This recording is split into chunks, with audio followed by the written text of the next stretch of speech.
అంతా అంటున్నారు కాబట్టి అదేదో అమరావతి నోటిఫై చేసి ఇప్పుడు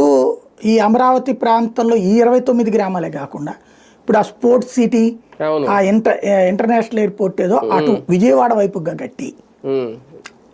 అవతల వైపుకి ఎట్లా వంతెన మీదనే కదా ఇట్లా వస్తానంటుంది కట్టి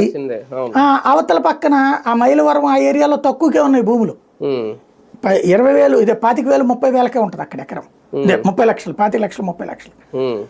అక్కడ తీసుకోండి బాగుపడుతుంది కదా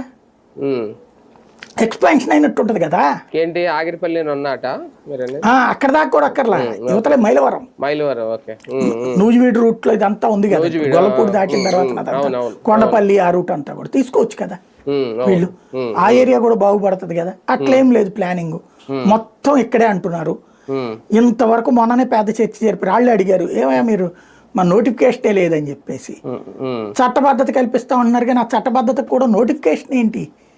ఇంతవరకు స్టిల్ నౌ అమరావతికి నోటిఫై లేదు మెయిన్ అదే అది కూడా ఒక భయం సార్ అంతే కదా మరి అసలు అమరావతి ఏది నోటిఫై అవ్వకపోవడం అనేది కూడా అదే అనేది అమరావతి ఏది అనేది కదా నోటిఫై ఇప్పుడు అమరావతి వీళ్ళు ఇలా భూమి ఇక్కడ ఇచ్చే వాళ్ళందరూ అక్కడ మాత్రమే ఉండాలని కోరుకుంటారు బెజవాడ గుంటూరు ఉండకూడదని కోరుకుంటారు అట్లా జరిగితే అసలు అభివృద్ధి ఎక్కడ ఉంటుంది పుట్టి 29 గ్రామాల్లో మహారాజధాని ఎక్కడైనా సాధ్యమవుతుందా ఇది పెద్ద కన్ఫ్యూజన్ కానీ ఒకటి సార్ మెయిన్ డౌట్ ఏంటి అంటే ఓకే ఇందాక మీరు